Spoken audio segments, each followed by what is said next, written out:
unedited, tell the truth, and shame the devil. I love being black. All right, good people. All right, people. All right.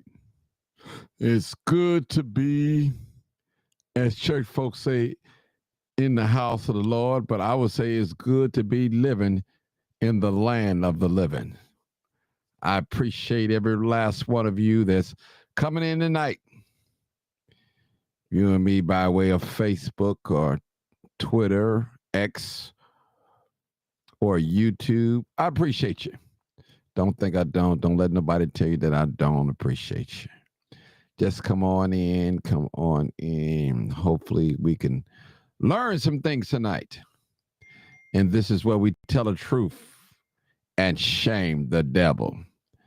I knew some of you are working the midnight shift, and I keep you woke. And some of you are driving, and you're listening to me. And that's why it's so important that when you call in, you turn down all your audio devices so people can listen in. We don't want nobody watching their cell phones while they're driving. We want them to be safe. Now, they can listen while they're driving, but we don't want them to be watching and listening at the same time while they're driving. That's dangerous over the road. But I appreciate you guys tonight. God has been good to me. They said, oh, Martin, you must got a big check or settlement or something. No, didn't get a big check. No settlement, none in the way, but God just been good to me. He made death get back and behave. I could have been sleeping in my grave, as old folks say. And that's real talk. Somebody didn't wake up this morning. But God touched us with a hand of love and mercy. And I appreciate that. You know, I appreciate that. I don't want to take no blessings for granted. God is always good, even when we don't know. He's good to us. I tell you, I appreciate you guys for just tuning in. You could be somewhere else, enjoying your night. And I appreciate you. I really do. I really do. We had a great discussion last night, and bad customer service, and you know, it's a lot going on. There's a lot going on. And I just like to bring some things to the light. And you know, a lot of us we've been misinformed on a lot of things. And a lot of us, we are controlled by what we see and what we hear, instead of picking up a book or just start reading some things, doing a little research. It won't hurt you. Sometimes you can't take people's word. You just got to do it yourself. Come on in. Let me acknowledge some of my good people. Y'all excuse these glasses because this light is so bright. And I want to acknowledge some of you guys, and I appreciate you. I really do. Don't let nobody tell you I don't. I ain't on here finessing people. King Pice, what's up, bro? Mr. Roosevelt, I appreciate you, Roosevelt. Tomorrow, I appreciate you too, Vicky. Hey, Vicky, how you doing? Jules Smith, how you doing? You and your granddaughter and your daughter. I appreciate you guys for watching me. Lisa Love, what's up, Lisa? Again, I've been knowing Lisa before I even had any children. Been knowing a long time, I tell you. All right, Deborah Holmes, I see you, Miss Holmes. I appreciate you. Stephanie Holmes, all right, good evening to you too as well. Thank you for checking up on me, Stephanie. I appreciate you. Shanita Lanier, all right. It's a Shamiri, who's that? Shamiri 104. Good evening. Hope I pronounced that right. Bernie Mac, you better bust a move. All right. Juliana Nelson. Hope I pronounced that correctly. And people, it's been, we're going to get some callers in too early. Let me put that number up because I need to post that number. And don't complain about the same people that's calling. If you don't pick up the telephone, don't if you're not participating, that's on you. That's on you. That is on you. We're gonna stick this number up there and want people to call. And I want people to call in. I put the number, and I appreciate you guys. Brother, who was that? Brother Lewis Ramsey. Did I see Lewis Ramsey on here? Yeah, brother Lewis Ramsey. What's going on, brother? I appreciate you, man. Tracy Taylor. Hey, Miss Taylor. All right. Thank you. Juliana Nelson. I'm glad I pronounced, because I hate to mispronounce people's names, and I just really hate to do that. I'd like to get the name right, and I appreciate you guys, and I want to thank God for your goodness, for you guys coming on here, and I know the game on tonight, and some of you watching the game, and I understand, and I appreciate you coming in there. But Jatana Smith, hey Martin, this is Jules Smith. All right, how you doing? I always talk about you and your daughter. I always say that. I appreciate you coming on in. Appreciate you coming on, Miss Jackson. Miss Jackson, it's almost house time on the lake. It's almost time, Miss Renee. Almost about that time. All right, we got a first caller. I haven't even called in. I'm telling people to call in. I ain't even called in. Let me call in too. All right, hold on. Let me call in. Caller, just stay on the line. Stay on the line. Stay on the line. Hey, caller. Stay on the line, caller. I'm going to get with you. Crime Chaser, live, uncut, unedited broadcast. Just before you speak, please turn down all your audio. Please turn them off or down. All right. And do not have Jatana Smith. I see you. An echo, and we'll be with you shortly. Thank you so much. All right, come on, call back, callers. 872-299-08. Crime Chaser. All right, call back, people. We tried to get you on this live. I appreciate you guys. Don't think I don't. I want you guys to come on in and just be great. Be great. Come on in. 872-299-0808. I'm going to put it in the chat so you guys can see it. And all right. All right. Let me put it down here. All right. Barty McNoy got jokes, don't he? Bust a move. You better bust a move. All right, Brandon Mac. All right, I appreciate you guys. Call in numbers. I'm going to put it up on the thing so you guys can call in. Put it up there. Call in numbers, 872-299-0808 or 872-297-6389. All right. More real news. What's up, brother? Appreciate you. Appreciate you. Come on in, people. Let me adjust my camera, make sure it's clear enough for me. Let me make sure. I want to get the camera clear. Blur right there. I think that's good right there. Right there. Right there. All right, people. Let's get started. Why the media? Why? I didn't put why the media show us our ugliness. Why? The media only focus on us. Why, people? Why? Why is it that the media only focus on LaDonna? What's going on? I see you. I see you. Why is it the media only focus on us?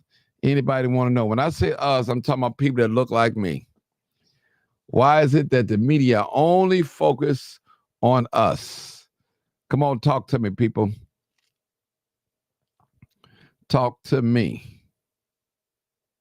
Come on, people. Talk to me. And especially when it comes to crime. United States have made black people the face of crime. When you think of carjacking, when you think of murder, when you think of fraud, when you think of what is it, shoplifting, you just think of all black people. When you think of welfare, you think of black people. Section 8, you think of black people. I mean, my goodness. What is it, people? Comment on the comments. 872-299-0808. This is your boy Martin G, aka The Crime Chase. I'm live, uncut, and unedited. This is where You already know what it is. Live, uncut, unedited. Tell the truth. And what? And shame the devil. I love being black.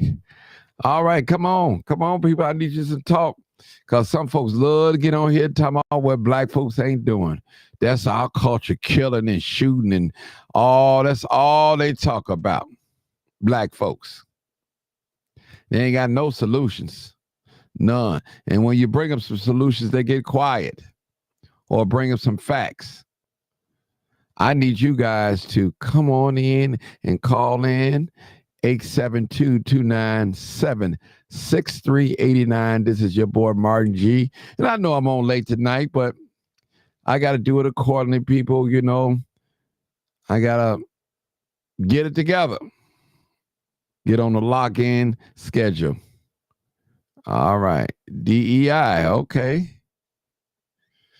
Hey, Peggy, what's going on?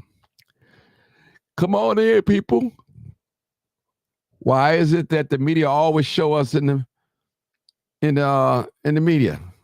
Why? Why are we the butt of all the jokes? And why are we the face of crime? And I hear people on here, I don't see white folks doing that. Because you don't see white folks or hear about them doing a certain thing, that doesn't make them innocent or not doing it. All right, y'all got to come and talk to me now. All right, I need some folks on here that's gonna talk back to me. Talk back to me. Come on in. Those of you tuning in, the media shows us, always showing us in the media. Show us our face. Our face. The only time they got something good to say, the first black this, the first black that, they don't bring us no money. They don't give us no power. All right, I see you, Violet. I see you. Come on in, people. This is your boy Martin G. Johnson, a.k.a. The Crime Chaser. I'm live, uncut. We got a caller. We have the first caller. They broke the ice. Sarge. All right, Sarge, come and educate us now. Don't jump before the gun. You know what I'm talking about. Come and educate us, Sarge. Educate us. Sylvia Stone, what's up? I see you. Hold on, Sarge. Full Circle TV show. Okay. Host Queen, I see you. I appreciate you. She's an educator too as well. All right. Let me read this comment real quick before you get started, Sarge.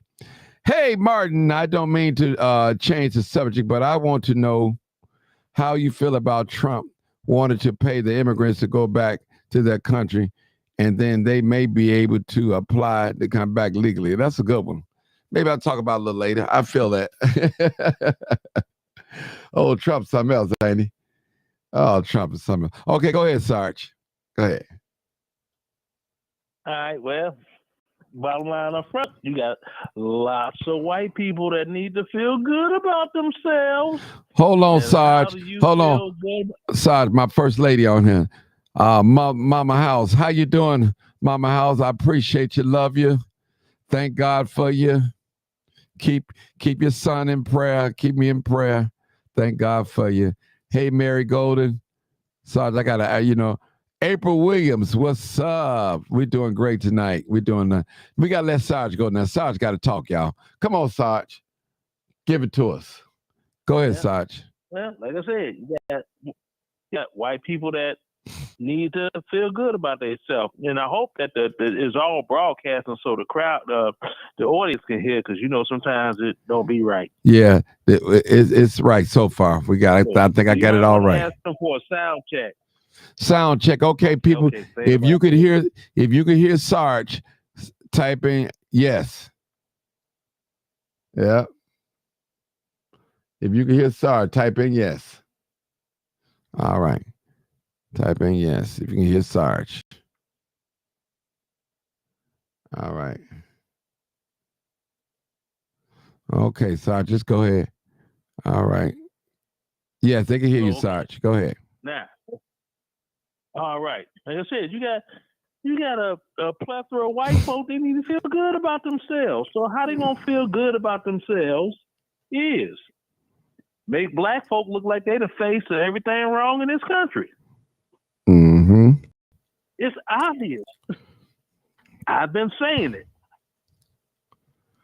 for the longest, and you know that. Yeah. You know it. Because I'm a numbers guy. Yeah, Yeah. I'm a numbers guy. You know, I've been saying, I said, look, whenever you get the welfare situation, they always bring the cameras to, New York, Chicago, LA, and all these other cities where a lot of black folk at. But the bottom line up front is you got over 76 million whites that are on welfare. It's not 76 million blacks in the United States.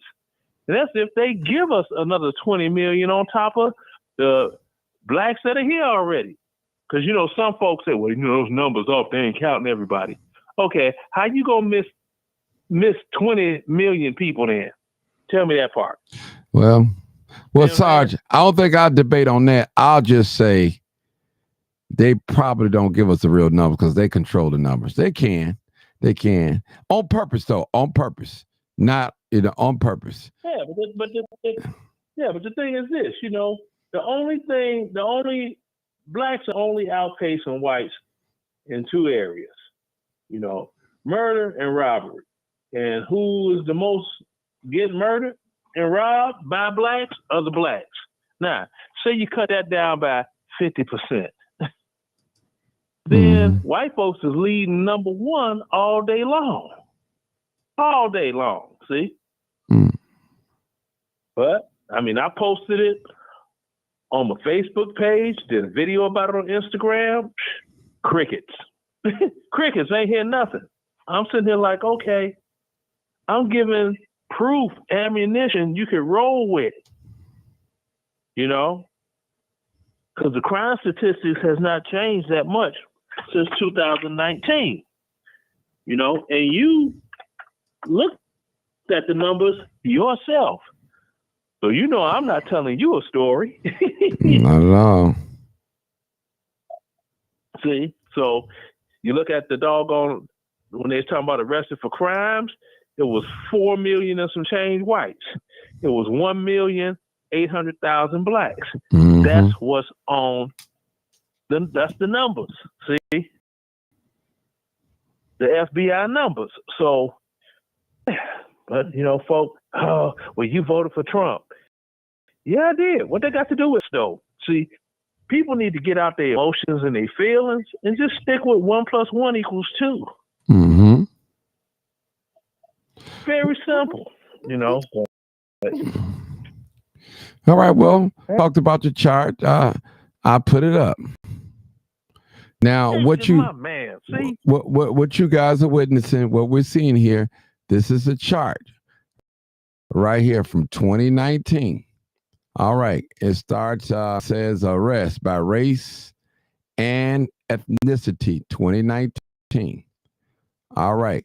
10,831 agencies, 2019. Estimated population is 229,735,300 what's that? 55.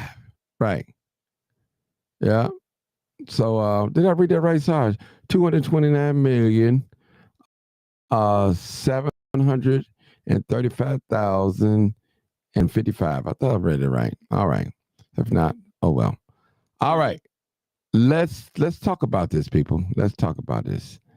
I want to put this. It's on the screen. You guys can see it now. A lot of now, if we look at the screen, I take it off so I can see it real well. Let me kind of blow it up a little bit for my view. Okay, zoom in. All right, let me hit it one more time. Let me see if you guys can see it. Yeah, you could zoom all the way out of the gray area with just the first three columns. That's where it's the total, and then white, then black. Right. We can go, okay, yeah. That shows it all. Shows it all. Okay. Now, if you guys see in the first, the total, 6,816 and 975. All right, now that's me, not six, that's 6 million. Now listen, whites, black, or African Americans. These numbers. Now we're gonna go to 2, just the first 2. All right, let's go down the line. Now, murder, right here, manslaughter, right here. So we outnumber the whites right here in that category. Rape, they outnumber us. This is according to a 2029. Robbery, we we outdone the white folks.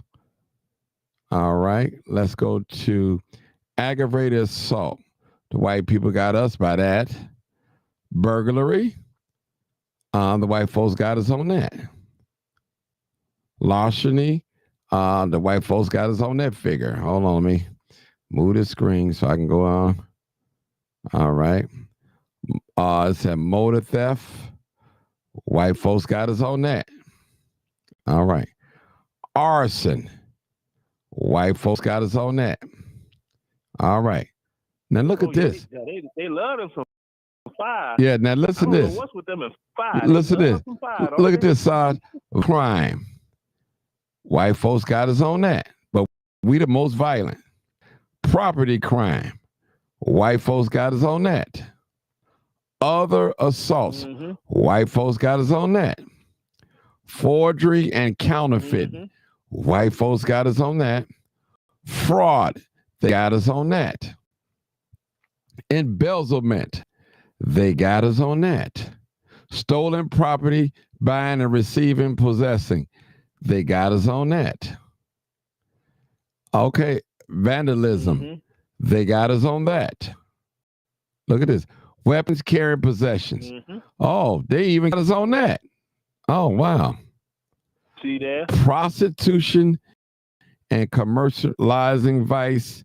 They got us on that. Sex offenses. They got us on that. Wow. Drug abuse violations. They got us on. Wow. Gambling. They got us on that, according to 2019. Offenses against family and children. Oh, they believe in kicking butt. They got us on that. Driving under the influence. They got us on that. Liquor law. They got us on that. Drunkenness. They got on that. Disorderly conduct. They got us on that too as well. All right. People calling in. All right. That's a perfect person. I want to call in. 3 is right up your alley. What's that? A vacancy? Hold on, let me read that right. Let me make this screen. Vacancy, 2 to 1. 2 to 1. All right.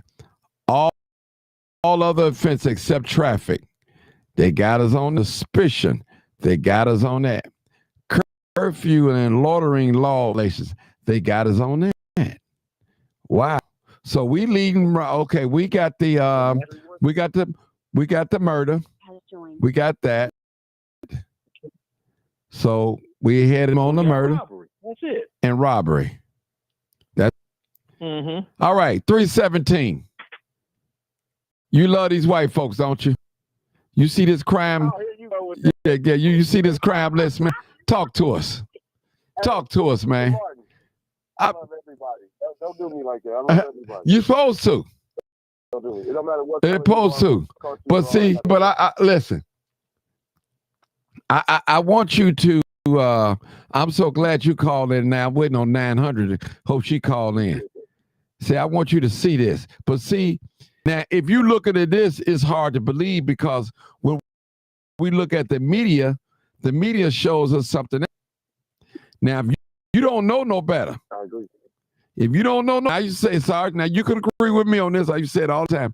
The media will have you thinking we're the only ones out here committing crime. Sarge always said, the media will have you thinking about welfare is black folks. We welfare queens. Section 8, we lazy. Sarge, I tell you that. That's their goal, that's their goal. That's what they want. That's but see, we have to notice it. But see, one thing about media, the power of media, I call it the fourth branch of government. If you hear something long enough and see something long enough, you'll start believing it. And we have to, in our minds, we have to know these things. Now, what all you see on the news? Black folks fighting, black folks drive-by shooting, killing, robbing. That's all you see. You see, you know, and they make sure they put it out there. Yeah. Hey, Mark, and then you got to go into the industry. Since you had the 70s, all the movies that's been coming out since the 70s, and all of that. Okay, what do you got? What up, Todd? Yeah, what's going on now? Other than your regular stuff like Blackula and JD Revenge, kind of like horror movies. What you got? Superfly, The Mac. Mm-hmm. Not only that, Sarge, the movies they make let's take Tyler Perry for instance, somebody that we all look at. Have y'all noticed how all his movies are degrading black men? We're abusive, or we are, cheaters, or we're harm you. No. Let's be completely exact.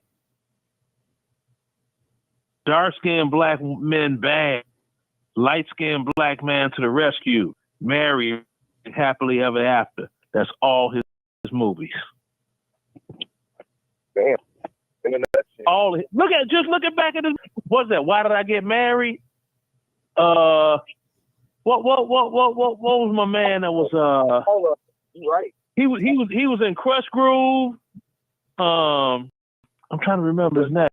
But what I was saying to Mr. Martin is he's 100% correct. Like, especially the newspapers, whenever we do something, the words they use, they want it to make it look. They want to divide us.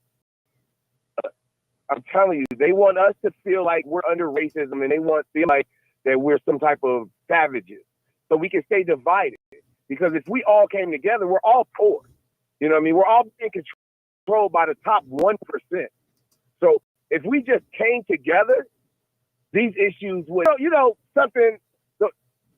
It would be so easy if black people just stopped spending their dollars. We would have no issues.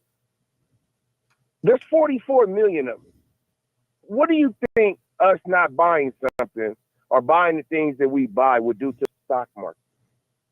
If we just, because we are the primary consumers of things, but yet they say we the brokest house. So if we were just to stop buying things, imagine what would happen. But because we need Cadillac, Gucci, we need Jordan. See, now listen, what you said, that's stereotype, right there. Now that's a stereotype. So you going on with the stereotype, yo. Now you was going good, and you got off. You didn't derail. Now that's stereotype. It's not. Everybody is not into Jordans, into Cadillac. Everybody's not into Gucci. They're just not. That's just a stereotype, bro. That's just a stereotype. And listen, some people can't even afford Gucci. I know what you're saying, but don't in Don't a see. literal sense. I'm Yeah. saying, imagine if we stop buying things. I've just used those as examples, but you guys can take it however. That's fine. Okay, That's now how I'm I just would say saying it, but what we want to. So- What we want to do. We want to get the right information on it. And I understand what you're saying, my brother. Trust me, no disrespect. It's not taking. I'm just Yeah. speaking of. No, you're fine. I'm just speaking of if we just stop spending our dollars. And it is that. That's not a stereotype. Let's talk about it. 1969 when Cadillac. No, that's not 1969. 1950 when Cadillac almost went out of business, and they didn't sell to black people at the time. They was the first car company to start selling with black people, and we saved that company. So we can't sit here and say like we don't buy those type of things. I Because at didn't one listen, point, brother. we are what saved that Do company. you own a Cadillac? No. My granddaddy did. Okay, I said you. I ain't talking about your granddaddy. Sarge, No, do you own a Cadillac? Nope. Bill, I'm finna come to you. Do you own a Cadillac, Bill? At this present time, no, but I've had 4. Okay, I think I had one Cadillac. Okay. But okay, go All ahead, right. Bill. You on the mic. Come on, talk to us. I've had none. Okay, I want to I'm gonna stick to the subject, but I want to comment on what the caller and Stars said about how we were portrayed in the 70s. In actuality, black people saved Hollywood during that time by spending their money going to the show. It was a big thing for us to put on our clothes and go to the show. So therefore, black people, we didn't have total power, but those movie companies had to show a black man winning to get us such Shaft, a Superfly. They had to show us sticking it to the man for us to keep coming repeatedly like we did. There was times that people went to the show to see these movies that would go and see them 2 and 3 times. So black people saved Hollywood at that time. But getting back to the subject of the show, the media portray us to be the culprits of crime strictly for one reason, so that they can convince the rest of the world, or the United States in particular, and the top 1% who get a chance to make decisions over us, to show that we are not deserving of so many things in so many areas, especially schooling and funds that come to the urban area. Now, this, I don't have numbers, but looking at what has happened in the last 4 years with this election and prior, we know Hollywood, the media, for the most part, is owned by Jews. And it was a point that I was kind of blinded to think that Jewish people would be racist. But you got a certain sector of them that's racist or just greedy for the money. And we've seen what the media did with Donald Trump, the way they done persecuted him. They persecuted us. Not saying that he's the greatest thing, but he's an example. The majority of the media desecrated him, just like they do us. There's only a handful that don't, but for the most part, they put us in a negative, portray us in a negative manner, and that's only to keep us downtrodden and keep the people that is able to have fun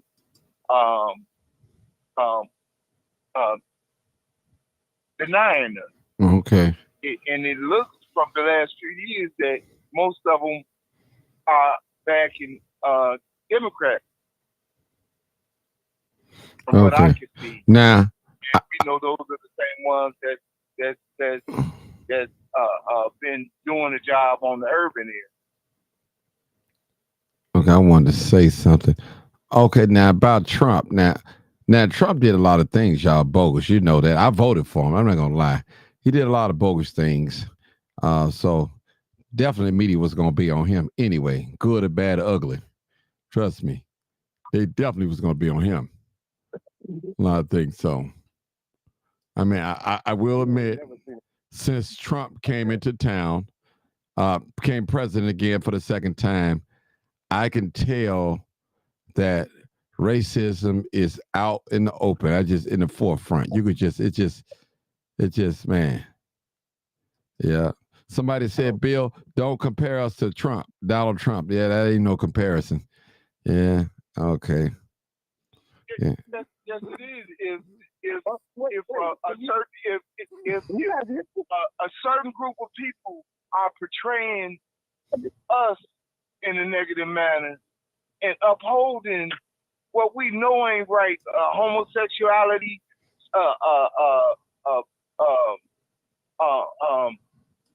gender, LGBTQ, they supporting that and even went all the way overboard to lie in the portrayal of Kamala Harris. And I ain't trying to make this political. It's just an example of what has been put on the forefront. You got the numbers as far as them having more crimes than us, and it really don't matter when the game is fixed in the first place. When the game is fixed in the first place, the crimes that we commit is part of the disparity. Yeah, we have a choice, but when it ain't no opportunity and no jobs and all you see is a certain thing, just like you said, and it's on that idiot box, you gonna believe it after a while. Plain and simple. Okay. Well. Okay, Martin. Go ahead, Sarge. This is something I'm not like pocket checking anybody, but anyone that's listening, if you make $51,000 a year or more as a single individual, just you by yourself, right? You're a middle class earner. You are a middle class earner. So all of this with the black folks are all in despair and this and this, that, and this. Look, with all the despair, you look at the electronics, you look at the different stuff that kids are sent to school in. You look at proms. People don't have money to doggone hire anybody to cut their grass and pick up in front of their house, but they can rent a Porsche or a Lambo for a kid to go on prom that has shown no college interest in even going to college, right? The thing is, I say, this is just me saying it, Black America is too many Black Americans that their financial focus is out of focus. See, we need to stop spending crazy money trying to impress the next person. Who are they to impress? You see what I'm saying? You got a lot of people going broke. They got a closet full of Jordans and a refrigerator full of empty. You know what I'm saying? That's one of my old phrases. And yeah, stop trying to impress folk. You know, if you live within your means, you'll be all right. There's a lot of people, I know you all heard guys, they was out slanging, saying that they was trying to. Hold on. Let me stop it. Hold on, brother. Okay. The brother talking about, he began to think Martin don't like it because man, you ain't muted. You just want some attention. You're not muted. 317, you're not muted. Yeah. And nobody like you. You're Can not. hear me? Yeah, I can hear you. You're not muted. Yeah, You're not. It's not your turn to talk. No, I was talking though. Like when the brother said something before I said something. Okay, well, listen, brother. Listen, you knew to listen. You new to this show, brother. You got to learn the order how we do things here. You ain't no disrespect. You know what I'm saying? You new to this show. I don't have to mute nobody. You don't do that to nobody else though. No, I don't. I didn't mute you, brother. I didn't mute you. I didn't mute you at all. Yeah, I didn't mute you the other day. Didn't mute you. You thought I muted you. You just kept putting them there. I didn't mute you. Why would I want to mute you? I'll let you know when I get to muting people. I will let you know. I say I'm gonna put you on hold, mute you. I'll come back to you. If I don't say that, you're not muted. Now let's get back to the program, man. I took this a few minutes. Get back to the program. Go and finish up, Sarge. Yeah. Whatever point I was trying to make, I don't even know. No, just go ahead, Mark. Okay.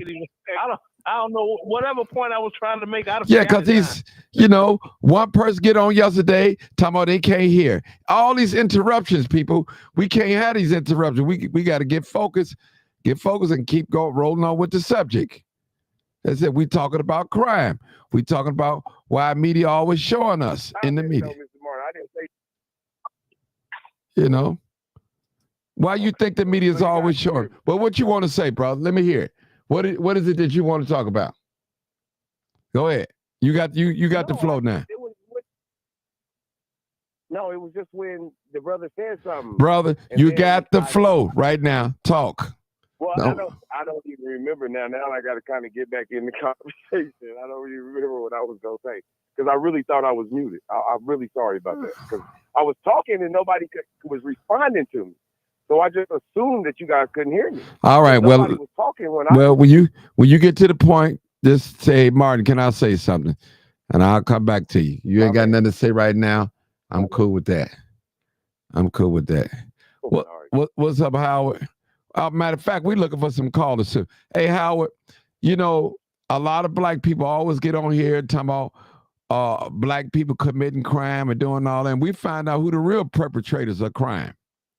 We really did.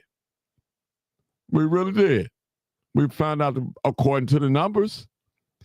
We didn't write the numbers. Also, we didn't talk about, now they do got a crime under 18. We didn't go to that, Sarge. Let's do that right now. Let me take these glasses off so I can see. Okay. Let's go to under 18. Now this chart right here says, all right, we did arrest under 18 by race, the first two columns. Okay, murder and manslaughter, we got them on 18. Rape, they got us. Robbery, we got them. Same too. Aggravated assault, they got us. Larceny, theft, they got us. Motor vehicle, got them. Okay. Arson, they got us. Violent crime. Oh, they got us under 18 on that one. Okay. Property crime. Other assaults, they have us. Forgery, counterfeit, they have us. Fraud, they have embezzlement. Oh, we got them on okay by a few numbers. All right. Stolen property, buying, receiving goods. All right, we got them. All right. Young folks under 18. Vandalism, they got us. We buying the bootleg. Yeah, they got us. That's good. Good point. Weapons, carrying, possession. Now they got us, according to 2019. Now, our young folks got guns everywhere. Okay. Prostitution. Oh, we got them under 18 by the 7 points. Oh, sex offenses, except rape and prostitution. Okay, they got us. Drug abuse violations. Man, they got us. Gambling, they got us. All right, offenses against a family and children, they got us. Driving under influence, they got us. Liquor laws, they got us. Disorderly conduct, they got us. How you pronounce that word? Vacancy. They got us on that. Vagrancy. Vagrancy. Okay. They got us on that. Other offenses, traffic, they got us on that. suspicion, they got us on that. Curfew and loitering law violations, they got us on that. Man, so these are the under 18. Under 18. We got a few we got at least 4 that we got them on that. So this is it's right here. You want to say something, Bill? Like I heard somebody talk. Go ahead. I'm paying attention, and you said under 18. Yeah, this is under 18, right? Yeah. And robbery. So that shows right there a lack of opportunity. And once you start in any area of crime and in your, and I'm here to tell you, but I've done a lot. And it's a behavior that's gonna stick with you for a while until something changes your life. It's a behavior that's gonna stick with you to your adult years. Uh-oh. My phone hung up, Bill. Hold it, Bill. Hold it, people. 8722. Hey, caller, this is Martin G, a.k.a. the Crime Chaser, live, uncut, unedited broadcast. Just audio, please turn them off or down, and do not have us on speakerphone so we won't have an echo, and we'll be with you shortly. Thank Bill, you so much. At the tone, please record Crime Chaser. For announcement. Crime Chaser.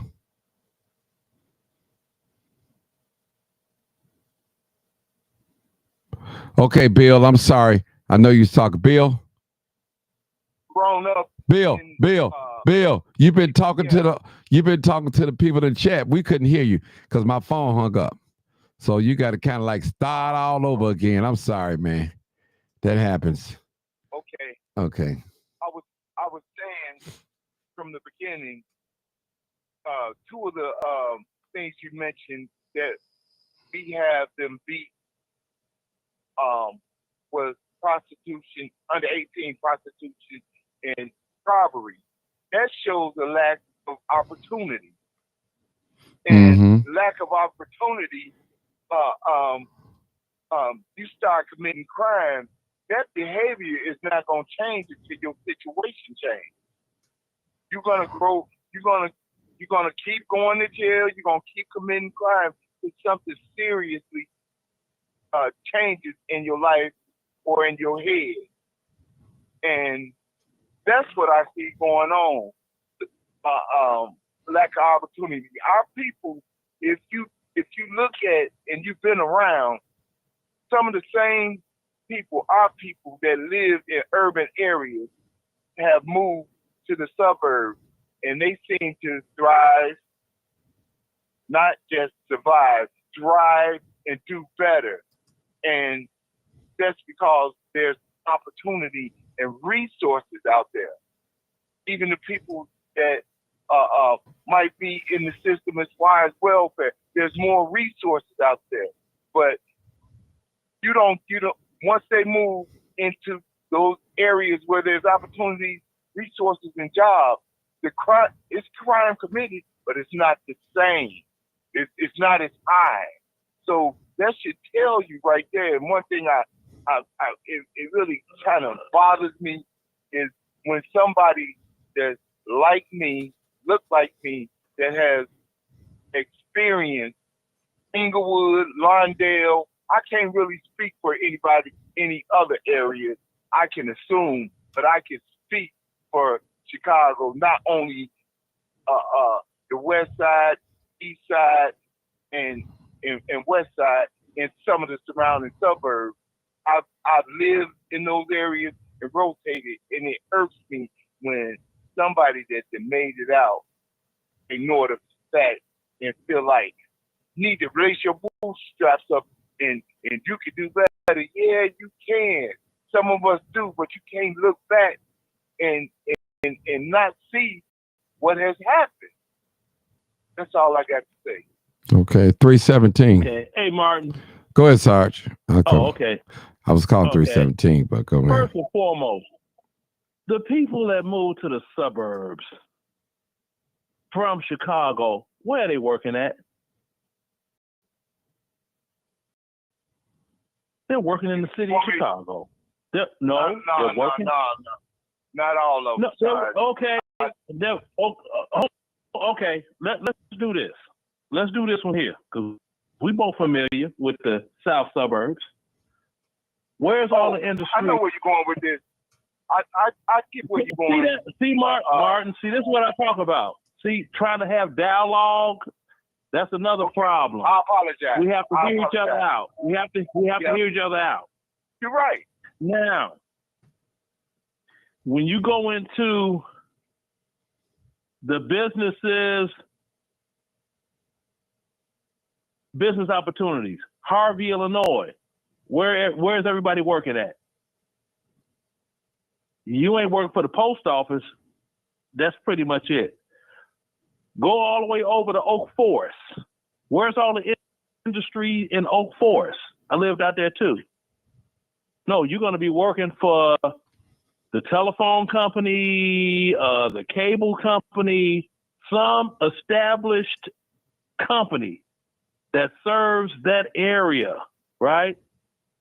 They don't have those businesses like you do in the city of Chicago. They just don't.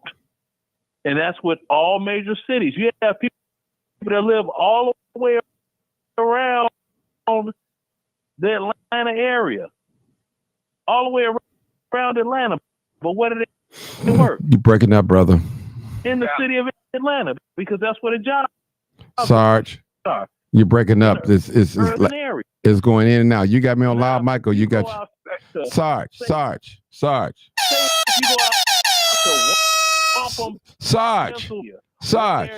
you still bump your lips. You're going in and out. I'm trying to tell you, bro.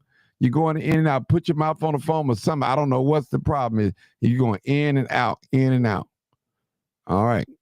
That's what I'm trying to tell you. I think it's no. I heard you. That's why I was making adjustments. I think it's because I have my phone plugged to the charger. How's it sound now? Okay, give me a test. Give me a test. Okay. Mic check. Right now, I'm talking on the Martin G. Johnson crime case. Same thing. But go ahead, land the plane. Same thing. Call you back. Okay, you could do that. I'm gonna have to call you back. Okay. Just call back in. Yeah. Okay, that's cool. Let me start with my signal down here. Martin, yeah. Let me call you right back. Okay. Go ahead, Bill. What I don't know how long ago, Josh, from listening to the show, he's been away from the Chicago area. Not that that's neither here nor there. There's more job opportunity for us in the surrounding areas. He mentioned Harvey. Most of the jobs in the city is either coming from downtown, work for the city, and some from the state. In the surrounding areas, you got a lot of Amazons that then popped up. You got a lot of warehouse, a lot. And those jobs pay good. They paying $20 plus $30 an hour. Some of these warehouse jobs. In Harvey, like I said, there's Amazon out there. In the Chicago area, the jobs are very, very limited. And I believe I spoke with on the show before. In my work, I've had some delivery jobs in the Chicago area, West Side and South Side. And in those jobs, some directly in the hood. One was in what we know as K-Town. A couple was like around 35th, Ashland, over in that area. All of those places that I went to off Pulaski and 36, I saw all Latino people working there. for the most part, Okay. for the jobs in the inner city. All right. Now, Bill, hurry up. looking Hurry up, because we're gonna get back on the subject, man. We getting off. We talking about jobs and all that. Yeah. go ahead. Yeah. Okay. We're getting back to crime again, people. Now the question was, I think Bill posed it. That goes to show you with the prostitution and the robbery. That's going to show the disparities in the black community. I understood that under 18, and also under 18 in the African American community here in Illinois, we have the highest unemployment amongst our youth. We have the highest unemployment. So when people can't eat, don't have a skill, no education, they're going to rob and steal, period, or no skill, period. The old time used to tell us that all the time. Right. So my thing is, people, crime, it has been proven that when people are working, they're more likely not to get involved in crime. Now, don't get me wrong, you can still be working in scamming and fraud and all that. But when you're working and focus, you probably won't be indulging in crime. Period. I'm just saying, people, just saying. So look at the south and west side of the city of Chicago. It's still devastated. A lot of things are going on that's not right. We have aldermen like the white aldermen in their community. But it seems like they get things done, and our people don't get, just a few of us. Just a few of us. So I hope this lesson here tonight has been a learning situation for us. Those are just tuning in. We put some numbers on the page, and we walk through the numbers of different crimes. This is according to 2019. That's where we did a chart from. So it's real. So get out of your mind that black people are the only ones out there committing crime. Please get it out of your mind. All right? Get it out. Throw that out your mind. Well, Martin, that's all I see on social media or in the mainstream media. Yes. And they control social media and the mainstream media. All right? I want to hear from 317 because he probably think I got him on mute again, but I never had him on mute. All right. Go ahead, 317. 317. I guess he got his own stuff on mute now. You sure he not muting himself? I'm always muted when you guys are talking, so my background doesn't interfere. Okay, appreciate it. But I'm here. I'm calling on you to talk on the lines of this conversation on the crime and stuff like that. My mom called me with some important information. I was talking to her for a second. Okay. Okay, no problem. I'm back now, though. Okay. Now, since we read these crimes, are you astonished at what we read about white folks committing all these crimes? No. Because we already know what and how does what. When you hear a crime, we know who did it. When they say a school shooting happened, we know who did it. When they say a drive-by happened, we know who did it. So we already know who does what, and there's no way that black people are raping more than white. There's no way that black people are doing some of these things more than they are. But some of the things I wasn't shocked about, and I'm sure you wasn't either. Mm-hmm. That's not what my argument was. What I was saying, what I was like I always say, is we know that there's systemic racism. If I do a crime and Timmy does a crime, they're going to give me more of a sentence than they give little Timmy. I know this. So why would I do a crime? Mm-hmm. Now that goes to choice. So as I said, they put drugs in the hood. They put guns and drugs, and what we do, we take them and kill each other and sell the drugs to our own people. And then we blame them. Well, let me ask you a question.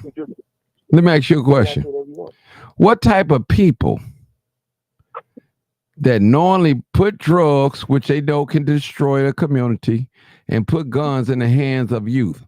What type of What type of person is that? What type of people is that? Is that demonic? It's very. Why would listen, that's hate. Why would they want to put drugs in a certain community to destroy lives? We already know why. Because No, but we don't talk about that though. What I'm just saying is we always okay, what I'm saying is this is 317. This is what I'm saying is we don't talk about that. We always talk about the other part. Let's talk about what type of mindset another human being knowingly put drugs in the community, in a poor, impoverished community, and guns. What type of mindset is that? Is that a killer mentality? Is that a crazy mentality? What type of mentality mind is that? What is it? So we're talking about a race of people that have destroyed and enslaved their entire existence. So why are we shocked of what they're doing? So when are we going to take it upon ourselves to teach each other, like back in the day? Like I said, when my neighbor could choke my mama, when the neighbor could grab the kid, you know what I mean? When we actually were a community. It doesn't matter if they bring it in there if we discipline enough not to use it. What you mean it doesn't matter? What do you mean? What do you mean it don't? It's hold it. What? No. Don't back paddle. Hold it. Don't back paddle now. Don't back paddle. Don't back paddle. What you mean? I don't even know what that means. Yeah, okay. We're going backwards on your words. John, that's what that means, back paddle. What I'm saying is, we got another call. Well, okay. Let me just help you out a little bit here. Now, I'm trying to get you to say what type of mindset is. I'm not talking about black folks right now using drugs or using the guns. What type of mindset would a race of people knowingly the destruction? Well, answer it again for me. Maybe I didn't hear you clear. I said, why are we surprised of a race? No, you didn't answer. No, you did that. No, listen, you're not listening. Listen, I'm asking you what type of mindset of a people who would do something like that, put drugs and guns in the community, knowing that it would destroy, kill, and all that. What type of mindset of a people? Now, if you can't answer, I'm going to go to the next caller.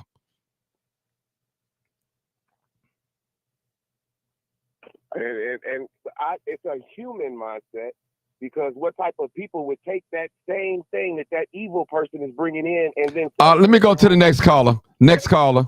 No. Don't worry about it. Let me go to the next caller because the brother ain't comprehending. 6843. Maybe he'll listen a little bit, then he'll catch it. 6843. Yes, you. Thank you so much, Martin. Go ahead. The mindset of those are evil people. Thank you. Realize, I don't think a lot of people understand. You have to listen to the release tapes of Nixon, Ronald Reagan. The presidents have even said what they were doing to our communities. They like the lion, they come to kill, seek, and destroy. We may pay a part in it because we pick it up, because they make the conditions so that we pick it up and we go with it, because the jobs, the dilapidated, the education, all that things in our community, they do that. But we have to understand that those, to me, they experience white fragility. They have to do something to us because they are afraid. They scared of us. They're so afraid of us that they just really just do things. Hold it. I want to stop you. I want to stop real quick. What do you mean they're afraid of us? Afraid of what? Sure. They're not afraid of us. I think. Why are they afraid of us? You know I can explain that. Let me hear it. Can you imagine if we get empowered, if we become empowered, they are afraid that we're going to do what they did to us to them. That's what I mean when I say they're afraid. Okay. So they got to keep that knee on our neck. So that's what I mean by they're afraid. Okay. Not saying that they won't come in and do something, but the fear of a fearful man, you have to be scared of them because they do anything to you. That's what I'm looking at. So that's what I'm saying. And then I'm going to get off the line, but you're right about we need to look at their perspective and what type of people are they to keep doing it. And they don't do it to us; they do it to everybody. They promise the entire world. Why? What type of person is that? So 317, I think he needs you to focus on that. What type of humans can do that to people, knowing that they're doing some destruction to a race? I'll talk to you all later. Goodbye. Thank you. Hey, Martin, I'd like to comment. 317, you asked him that question, and he downplayed the part of the orchestrator of the whole debacle. Yeah, and that's just what I was just commenting on a little while ago. I hate when people see what it is and then want to just, yeah, we have a choice, but it's hard. It's like saying a person that's been living in poverty is they got a opportunity not to be hungry or to forward themselves for any reason by picking up a gun and sticking somebody up, especially when it comes to survival. If it takes what kind of man that grew up around this and that's all he got and that's all he sees? He's lived with 2 or 3 generations of people that haven't had an opportunity, that don't have a job, that's in the system, and somebody then drop these drugs and say all you got to do is put it in a little bag, and at the end of the day you're gonna have $200-300 when you ain't been having no $100, no dollars. You talking to one? But you talking to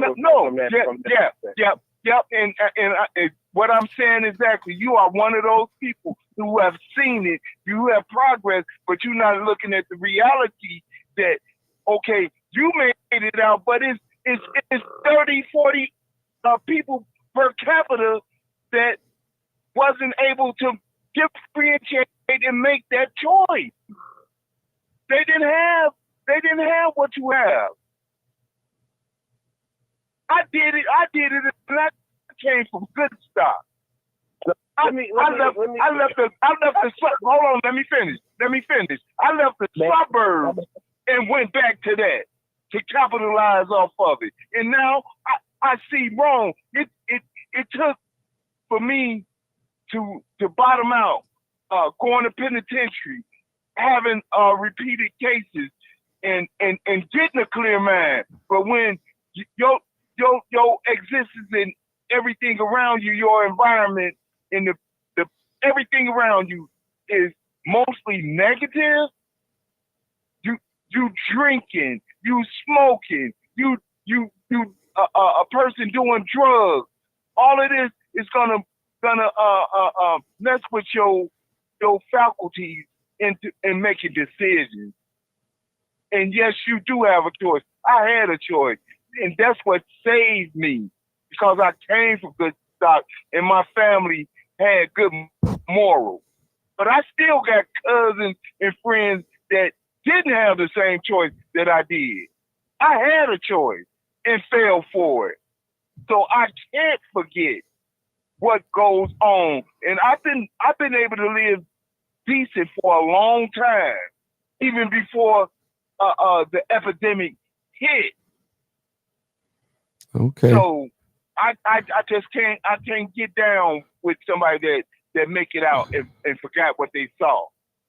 Okay, 317 respond. Let 317 respond. Okay. 317 got to respond. I need him to respond today. Yeah. So to me, life is all about choices. And yes, I am a product of it. Yes, I saw it. I was shot 6 times before I was even 18 years old.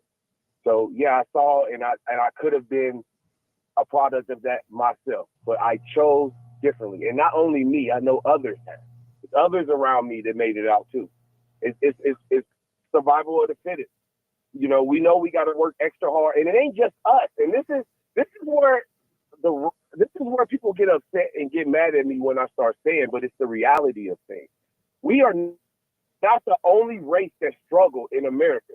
Everybody that wasn't white struggled. But why do you think the Asians Brother. White people. 317. We talk about black folks. Why are you not letting me 317. We talking about us. You don't even let me finish. No, I'm helping you out.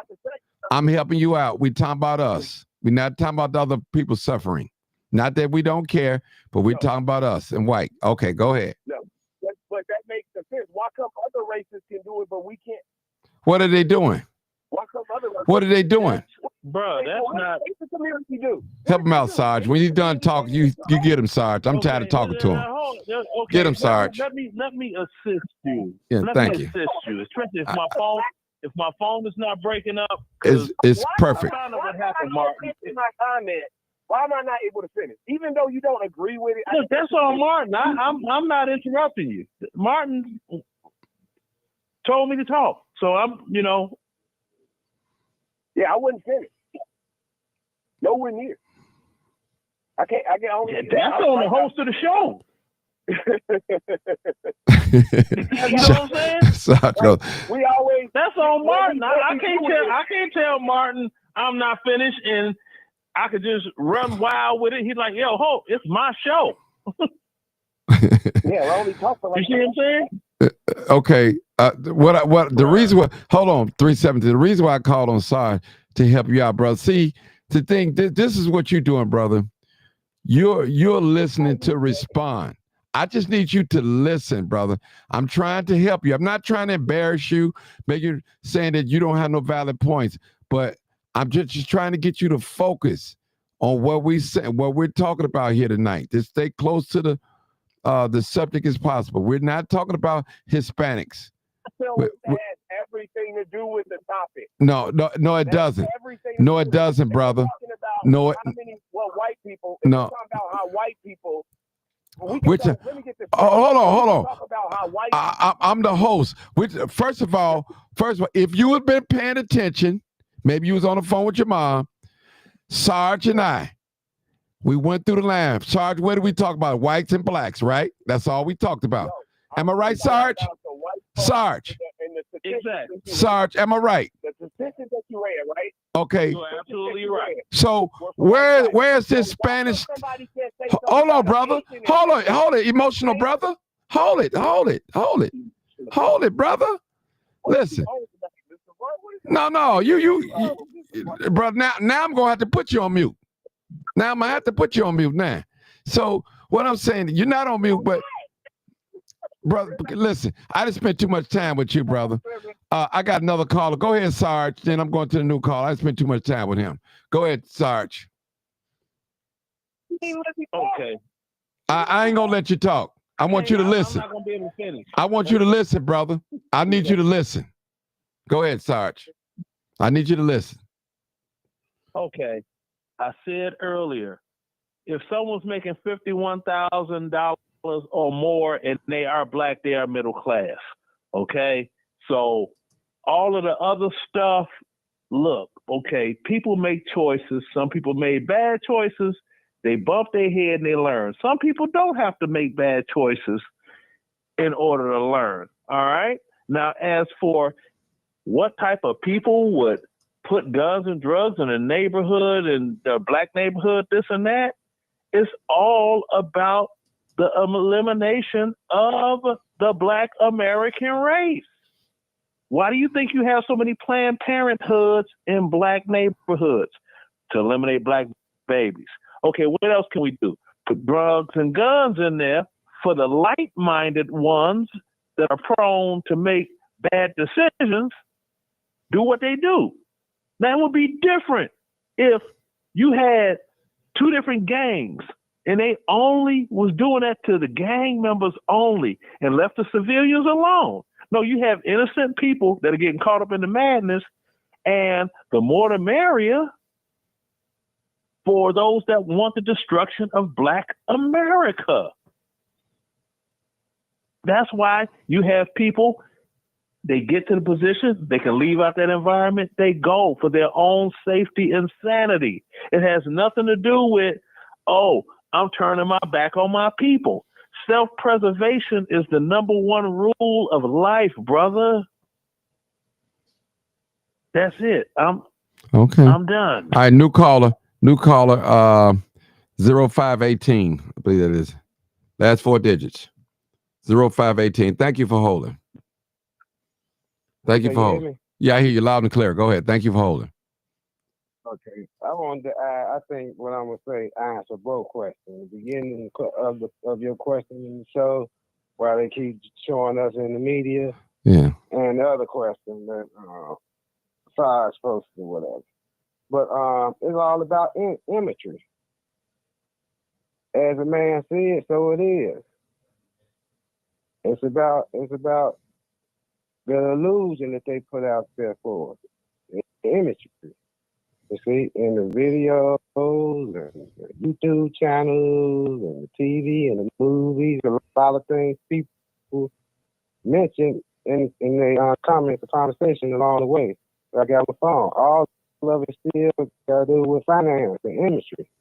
You know what I'm saying? Sex sales, exploitation sales, crime sales, you know, all that stuff is capitalism. And no, they're not afraid of us. If y'all pay attention over the last few years, all this commotion be going downtown with the children, even the shootings. They not even running. The Europeans just looking. They ain't even running. They ain't scared or fearing or nothing like that. No, because of the mindset. That's why we got more murders of the mindset of our people. You know, and it all do with what they seeing from our own people for the most part. And so the media, they selling that. They selling it to the movies, etc. They selling it to our people, and our people buying. So that's what it is. Okay. All right, I'm done. Well, no, you didn't answer the other question. What type of mindset is the people that will put drugs and guns in the community, in the impoverished community? Now, you didn't answer that part. Yeah, you're right. You're right. One person said evil. I'm gonna call it what it is. It's abnormal. It's morbid. It's retardation. It's a sickness of mind. That's what it is. And by us indulging in it, as 317 said, you know, we got a choice. For those that choose to do them things, look where they mind at. That's why we got the violence in our neighborhood. That's why we got the filth in our neighborhood. You know, and because that's what's being sold to us. That's what's being shown to us. And we more than that as people. All right. Did that answer your question? Yeah, that's good. Let me ask you a question. I want to ask you a question real quick. Do you know what, when they make the statement socially engineered, do you know exactly like what that means, how that works, or what it means? Yeah. That's done to what I said, media. And it also done by the words people speaking. You know, the words people speaking, even our so-called leaders, you know, that's in position. Whether it's the mayor, whether it's a congressman, whether it's a religious leader, whatever, the terms they use, as a man speaketh, so it is. Okay. So that's why I don't say certain things. Okay. Let me just say this. I want to say that our culture upsets violence, or probably use. Okay, let me just say this, people. Understand what the brother's saying. Now, if you got a community that's already drug infested, gang infested, impoverished, and you put drugs, guns in this community, place it in the community, make it where they can get it in this community. Something is right, something is not right. They trying to destroy the community. Like Bill said earlier, people under 18, I think we won in the robbery and in prostitution. Now, poor people got to eat too as well. They have to eat, they have to live, they have to pay bills. Poor people, we talking about poor people. And I'm not just saying blacks are the only one poor, but I'm just focusing on us right now in these certain areas where the probably, you know, what people probably make under 20,000 or something, maybe 30, whatever. So if you place these things in that community and a man hungry, he gonna find a way to make some money. It's in a man to survive. It's in a man. You can't tell no grown man. What you say, bro? No, you can't tell. It's deeper than that too. They just the music. They put it in the music, and then we uplift and glorify it. Okay. We think it's cool. You ask your kid now, what do you want to do? Basketball player, rapper. First of all, brother. This is how 317. I need you to listen, brother, so you can learn something.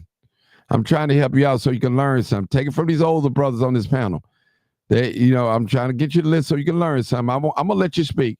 So that is correct, the music. But who is financing the music? The white man is financing this stuff like that. Yes, he is financing. Who? Yeah. Yes, the white man. I said it. Did I stumble at something? Who runs the music industry? You know, the white man is running it. The white man. That's right. Sure. He's running it. 100%. Okay. All right. So now all this hell and destruction type of music. And let's go back to the music real quick. I don't want to leave that. I'm going to just go to this.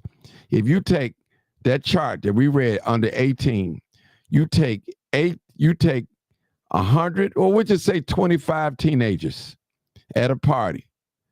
They smoking weed, they drinking or popping pills or lean, and listen to, we'll say, 100 violent songs. We call it drill music.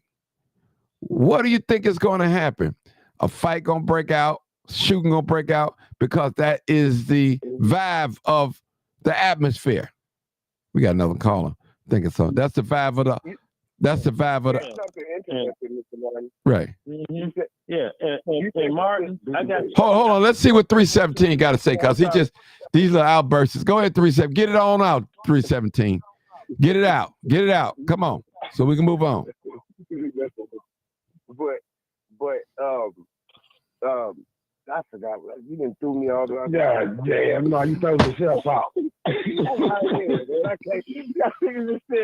Go ahead. It's cool. I'll think of it. I forgot. I think you like this attention, 317. You said that the white man owns the music industry. At one point that was true, but we live in an independent age. So now No, what you happens don't. is This brother's all the way off. Let him talk, y'all. He want to hear himself talk. Let him talk. Let him talk. Go ahead. Go ahead. Let him talk. I ain't gonna cut you off. Go ahead, man. Keep talking. These kids nowadays, we live in an independent age. You don't need a record deal no more.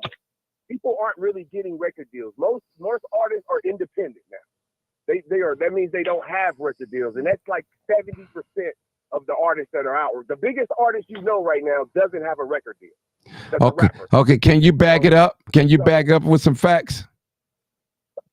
Wait, he sure can. I know he can't. That's a fact. That's why these record companies. No. I'm asking you. Not one of them, though. Can you give us some names? Can you give us some names of these rappers? I know one. What, a rapper that's not signed? Yeah. Yeah, I know one. Young Dolph. Chance the rapper? Young Dolph is dead. Yeah, Man, he wasn't He wasn't signed. Woo, Lord have mercy.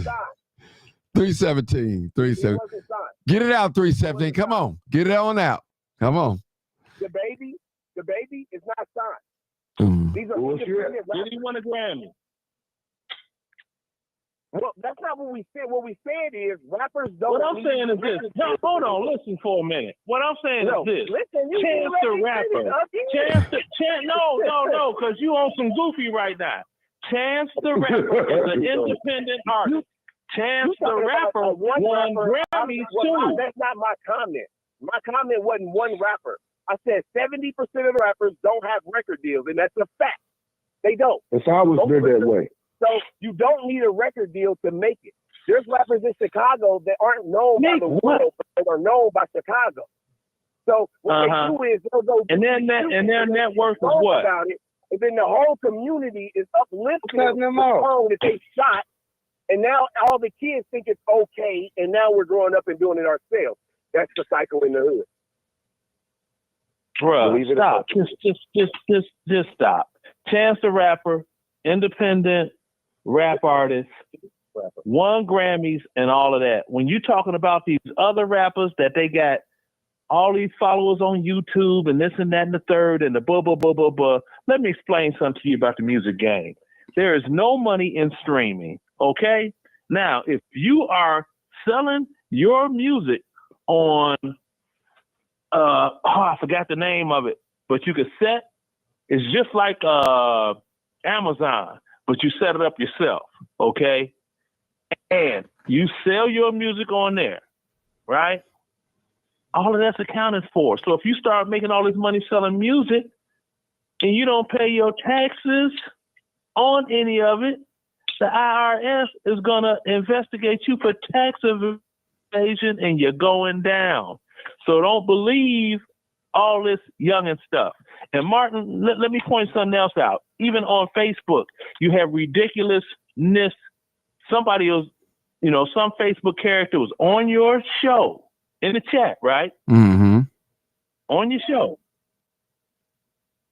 Chris Gibson, right? Sarge Line. It's like, this dude has 38 Facebook friends. Who has 38 Facebook friends? You go back to one of his posts, it says, if I die, have no pity, just bury me in Disciple City. 2 shotguns at my feet, pitchforks across my chest, tell King David I did my best. That is not a real individual right there. It's not. Okay. That's a doggone Facebook plant. One of them. Okay. Sarge going in on If somebody. you listen, you'll learn. If you listen, you'll learn. Now, you have these different... see, Martin? Oh, God. Martin. Okay. Hey, listen, people. Hold on. Okay. 317. 317. Hold up. Let's go to new call. We got a new call on the line. Okay. Let's keep the vibe going on here. Come on, 214. Be ready. Go ahead. What's up, Martin? All right. Good. I'm going to get back on topic. Thank you. I'm going to answer the question that he refused to answer.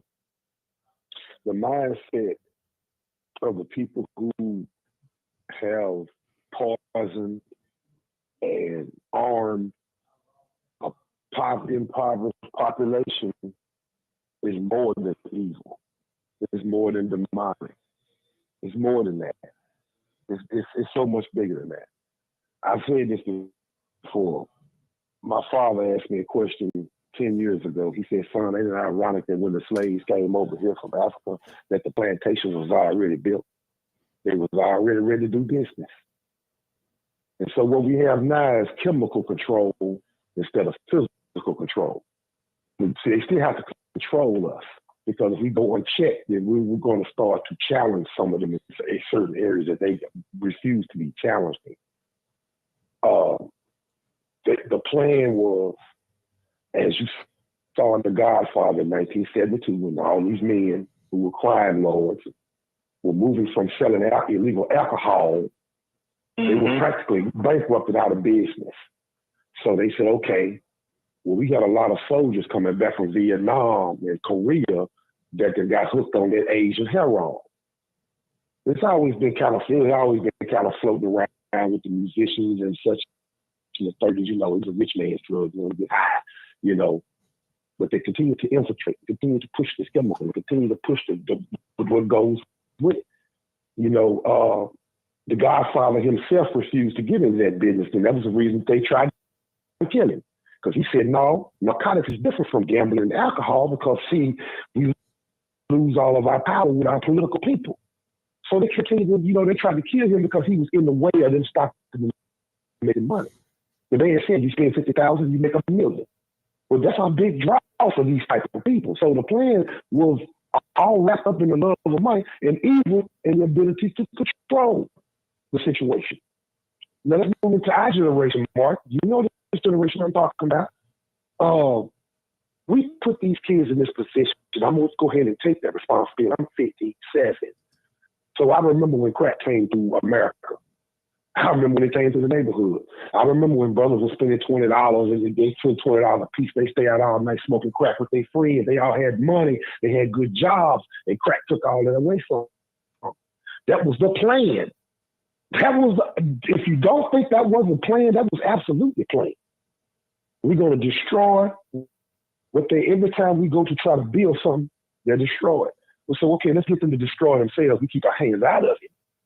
So we just going to continue to push the price down of stuff that used to be so expensive. Cocaine used to be so expensive, boy, you couldn't even afford it. A regular person couldn't afford it. Now all of a sudden it's $5. It's $10. And what comes with that? Here come the guns. Here come the Haitians and the Jamaicans and the Cubans into the business where they was in armies over there, so they bought all the machine guns. Okay, so here's we're going to demand for the artillery.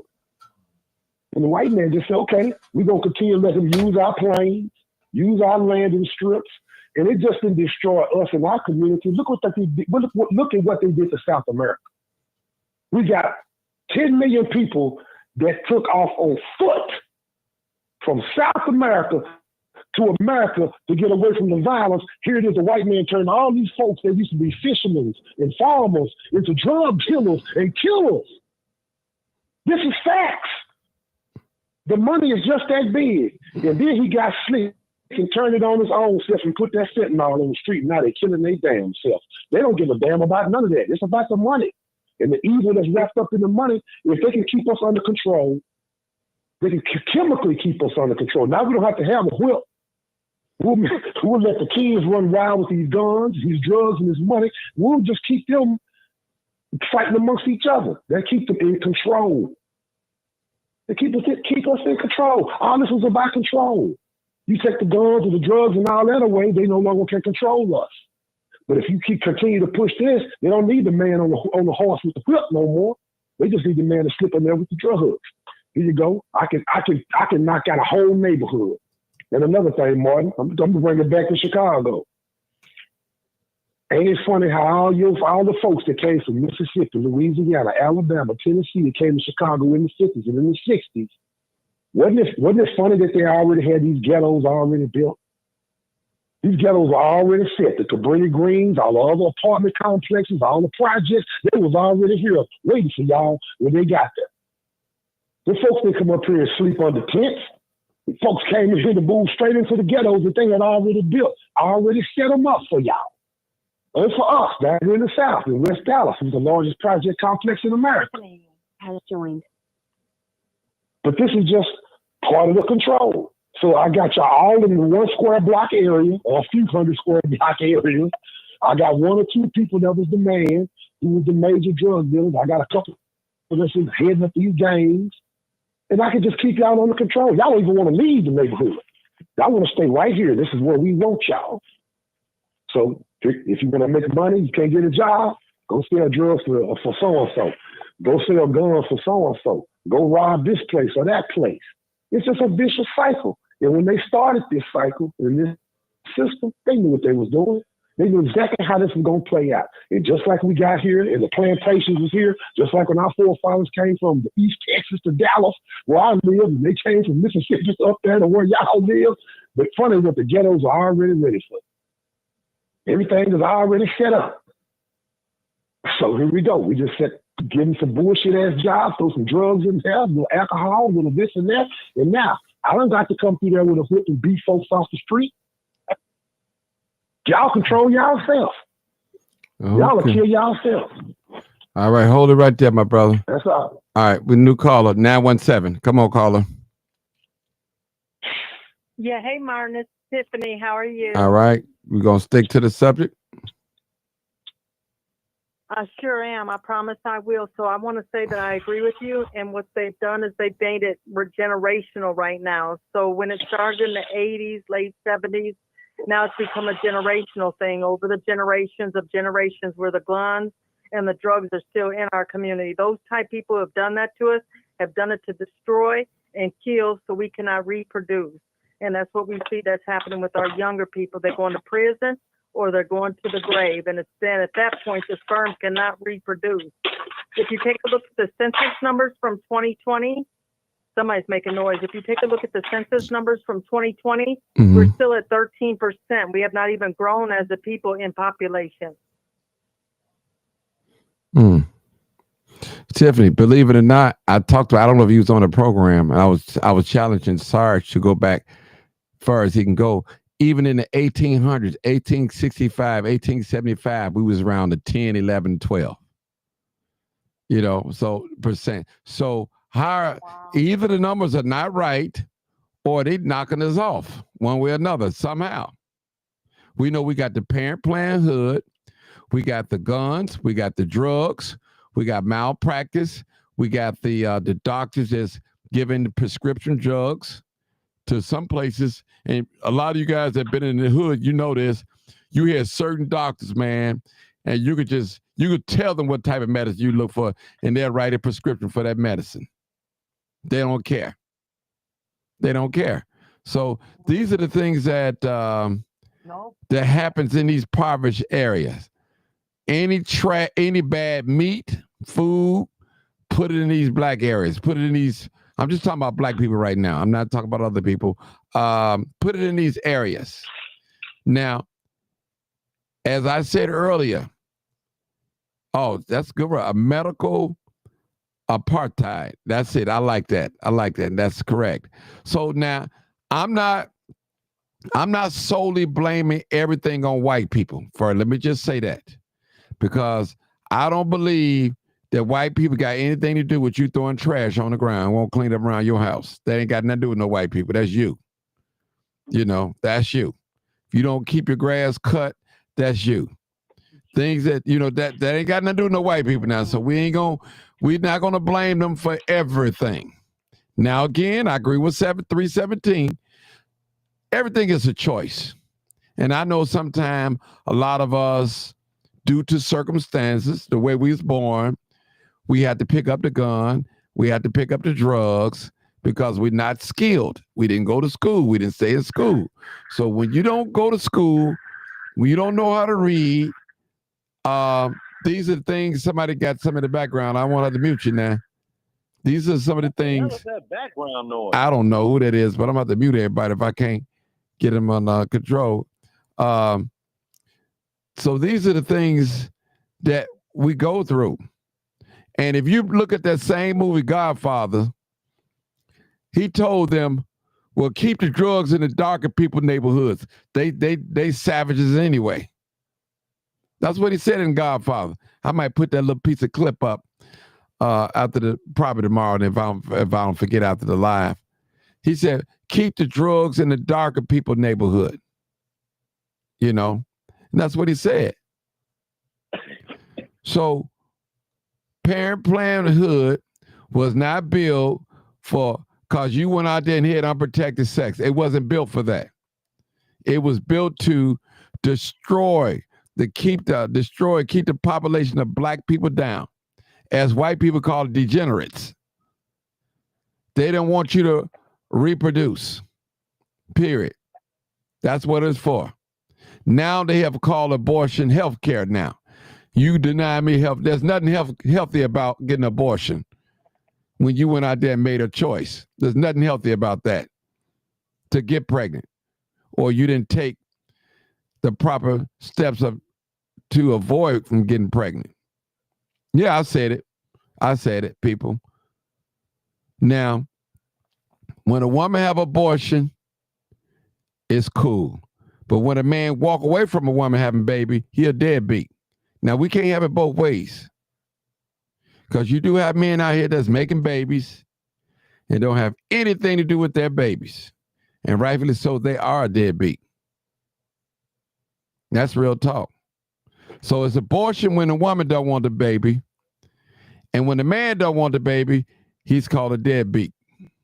So it is what it is. It's the truth. I know the truth hurts. It hurts me, hurts all of us. We got another call. Let's go to another. It's a double standard. It is. Now, I'm not on here to say what a woman can do, what she can't do with her own body. That's not what I'm promoting. I'm just speaking what's truthful. Now, you have your own body. That's your choice. Whatever you want to do with your body, that's between you and God. I have no control over another woman what she should do with her body. That's out of my league. I only got one body, and this the one I'm in now. I can control that. I can control another person's body. All right, let's go to a new caller real quick. 9433. Come on, caller. Martin, after the caller, can I? Yeah, you can. All right. Okay. All right, go ahead. Hey, Mark. Hey, how you doing? They got okay. I'm all right. I'm just gonna tell the truth. The Mexicans and the Venezuelans got us outnumbered. They are the new black people. Okay, let me say this, sister. We're not talking about the Mexicans right now. We're not talking about the Venezuelans. I'm sorry. I just want Right. to. We're not talking about that. We focus on us, and I understand. I understand what you're saying on that, but Right. we're not. Go ahead. But we have to come once we come together as a strong whole. They cannot break us. Once we unite as one, we are some strong people. Once we get together and come together as one, they cannot break us down. They can't do nothing. Yeah, we got some bad teenagers and all that, but like I said, once we come together as one, we are some bad people. Of course, they gonna keep saying bad things about us on the news, but they never say the good things that we do. They never say the good things as our black people come together as one. Okay. All right. Bill, go ahead. Okay. To start off, 317, and people speak like him. First thing I hear when they point out the choice that a person had in moving forward or bettering themselves versus what was put in certain areas, let me know that person ain't here to help their people.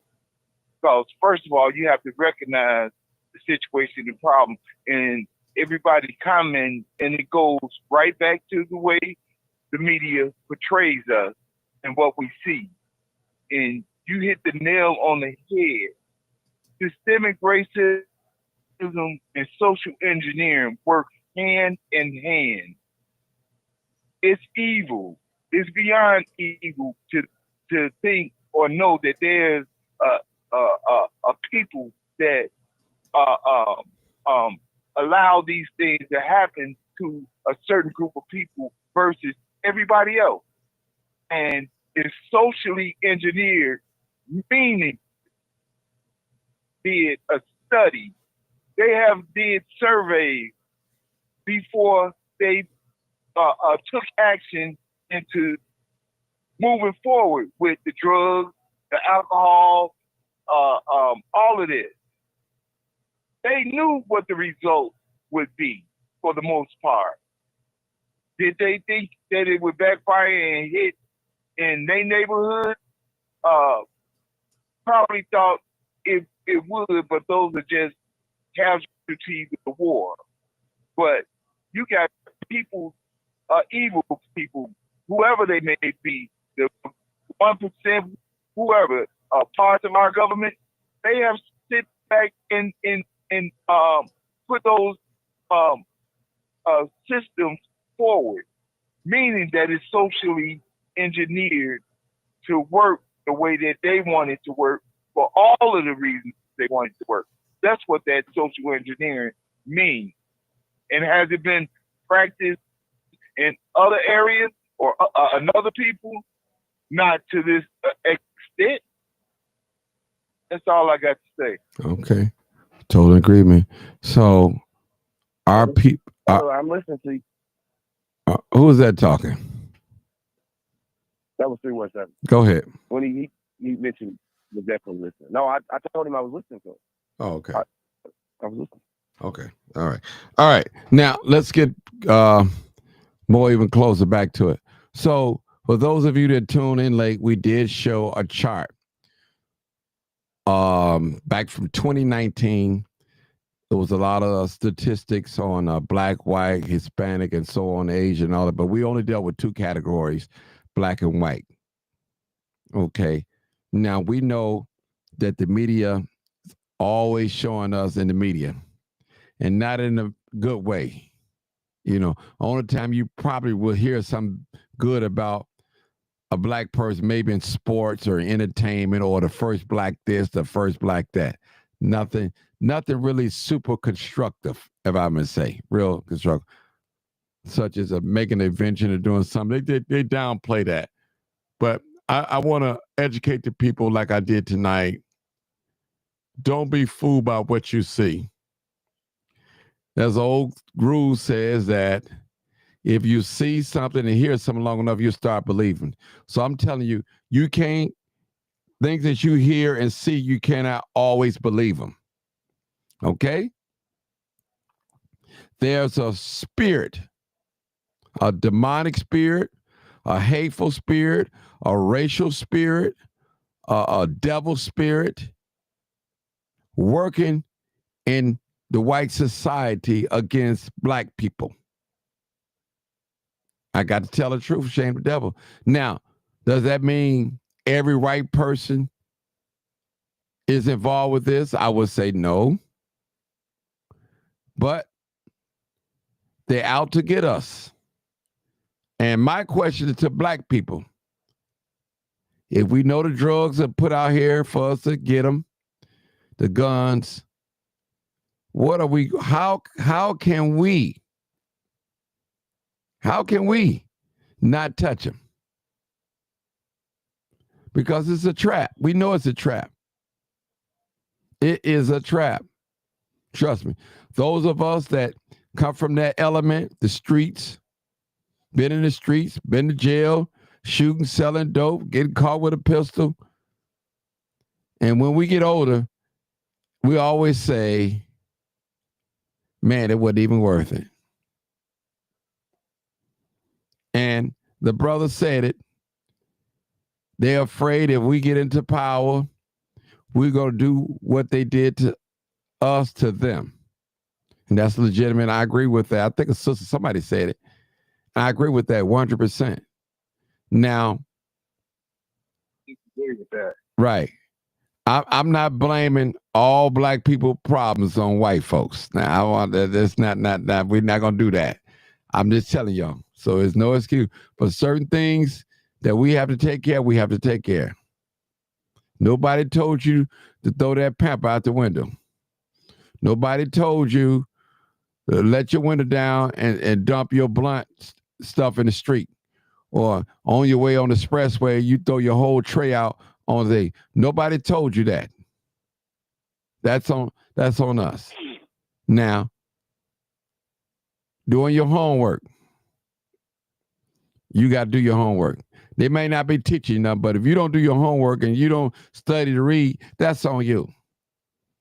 Certain things. Now, I always say, Bill, you're my witness. Sarge, you my witness. Y'all be on here now. I ain't never said that you can't have good credit here in America. I'm not saying that you can't buy a home. I'm not saying you can't be a businessman or own a business.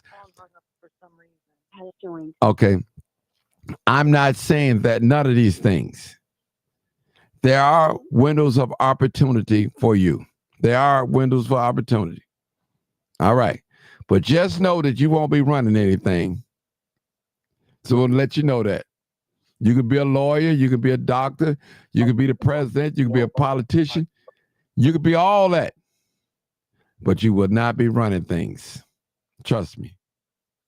I think that they don't want nobody to run nothing with them. I know it. I understand it. So I'm just saying. Nobody to run it. Right. I understand it. That's, hey, you know that song we just. While they were so focused on us, Mr. Martin, other races have went way past what they were supposed to. So now that they focus on other races, we should do the same. Go ahead. That's all I was saying. All right. As a song say, this land is our land, this land is your land for California. I think Michael rode the boat ashore. Listen, y'all know who land it is, who it was. I always tell people, well, this was our land. It was the Indians. Well, who got the biggest pistol? That's who land it is. Who got the most gunpowder? That's who land it is right now. That's who land. That's who controlling things. It's almost like a game of Monopoly. Anywhere you land, you're going to have to pay. If you want a business, you're going to have to pay. If you want to own a home, you have to pay. If you want to own a car, you have to pay. Period. If you want some farmland, you have to pay. If you want to drive a car, you have to pay. And every only thing that we got free right now that I could think of is breathing air. And if they could find a way to charge us for that, they probably will. If you get sick, you got to pay. If you need some medicine, you got to pay. If you want to be entertained, you have to pay. If you want to be an entertainer, you have to pay. It's real talk, people. So I'm going to get ready to close it out. I'll give you guys a minute or two to give me some closing comments, and I appreciate everybody in the audience hanging out with me tonight. And we're going to start with Miss Tiffany. No, we're going to start with Miss Tiffany, and she's going to give us her closing comments, whatever she want to say, and get out in the air. I don't. You gotta call her. Tiffany, go ahead. Mm-hmm. Thank you, Martin. This doesn't end for us because of it being generational. And it's still being planted in our neighborhoods. And our young people don't know any better, just like people your age don't know any better back then. Yeah. Again, it's just still really the 80s era if you think about it all over again. It's never changed. It's never gotten better for us. One day I asked you real quick, where do you see us in 50 years or 30 years? I couldn't answer that. I asked you where you seen us in 20 years or something. You couldn't answer it. I couldn't answer I think that tonight it gives some insights on our conversation. Yeah, you couldn't answer it. I think that tonight it gives insight, since we are talking about the 80s coming into the 2K era into today, that this doesn't change. It just gets worse as time goes on, unfortunately. That's just what I think, and I think we just got to hold on to our loved ones and just love on each other as well as a whole. Tiffany, I finally agree with you, because it's a repeat of the 80s. You're right. You're correct. Because everywhere back in the 80s, Tiffany, especially in the 90s, you can find crack just about on every corner in these impoverished areas. Every corner. Now you can find guns just about in every young person's hands. I don't care how dirt poor they are, how much public assistance their mama getting, but they got a gun. They got one with a long extended clip, maybe a switch or drum, but they have a gun. I don't get it. I just don't get it. Yeah. I don't get it. Okay, I'll be read. 214. Boy giving it to boy is letting them. Mm-hmm. Yeah, 214. Your last closing comments. I know you're probably driving on the road. No, I'm at home. Oh, you're at home. Okay. Yeah. I'm gonna end it simply as this. What we've gone through, the trauma that we've gone through. I can't count the funerals. I can't count the late night phone calls of who got shot and she got shot. He did this and he did that. I can't count all the jailhouse dollars I've sent.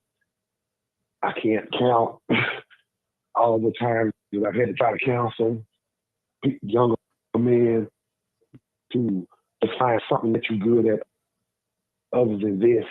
And you might this plan that they put together more than 60 years ago is working to perfection. It's a machine that's generating so much money that they can't even count it all. It's untold amounts of money that they are making, and which is the seed of their power. The money is what is the fuel that moves this system. So my final comment is this: that if we don't learn to turn our back on these particular vices, no matter what our physical condition is, we will always be stuck in this cycle like a hamster on a wheel, just going through generation after generation after generation, because it's just so entrenched in our communities. So that's all I got to say about it, Martin. We'll talk later. Okay, hold on. We got a new caller. Show, bro. Shanita, I agree with you. You said Trump has 34 felonies. Our brothers can't work at UPS with an X. That is correct. So that goes to show you. That goes to show you. That goes to show you. Okay, Marcus, go ahead. I jumped you in. Yeah, I did your first and last comments. Go ahead, Marcus. Okay. So you talking about the media, Mm-hmm. how they report on the black community. Mm-hmm. Right? Well, look at who controls the media. Who controls the media? The white. Okay. The people who have the power, they control the media. The white corporate people control the media. They own the media, so the media has to dance to their tune. Whereas this is why it's important that black people support black media and quit looking at us as just freelancers showing up at your event. And then say, well, where the real cameras at? Where Channel 7 and all of them at? Channel 7 and don't give a crap about the hood. They only care about the bad things. But if you support the black press, we're going to come out and report both sides of the story. And maybe something that you missed that we're going to report on. But the problem in our community is that we don't support each other like we should in the media business. Even you are part of the media. Remember, I've always told you, you mainstream media. Well, what they call mainstream media is the big boys like Channel 7 and 2 and all of them.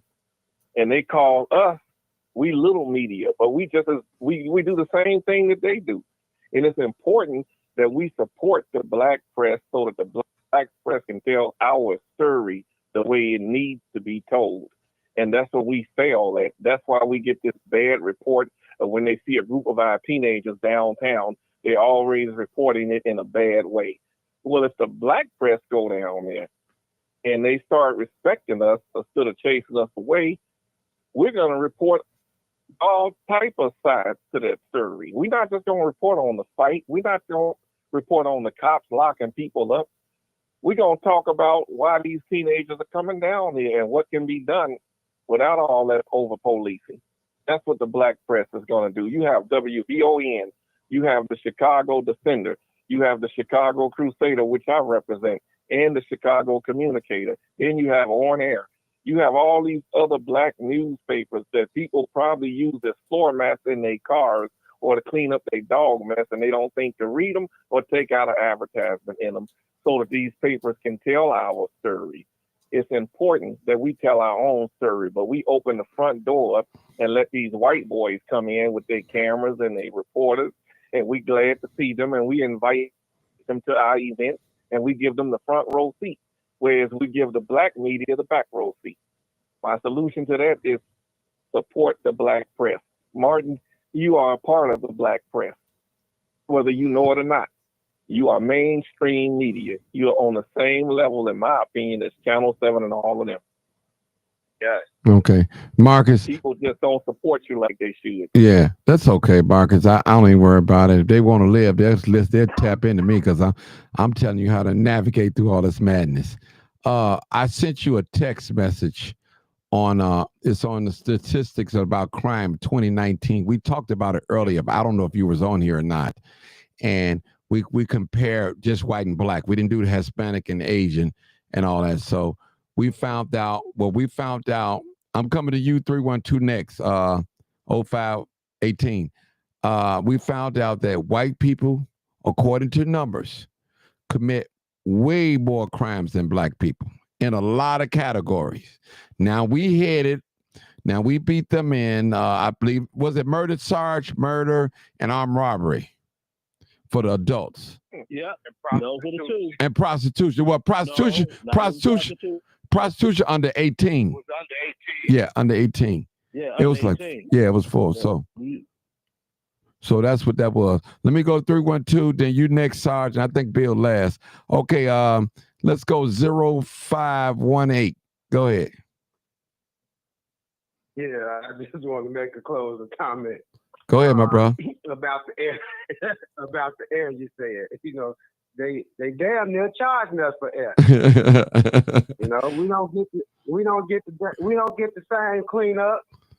Like on the north side of Chicago. Look out there on 130th, they got that waste site out there. It stinks too, man. Cars been breathing that air in for years. You see what I'm saying?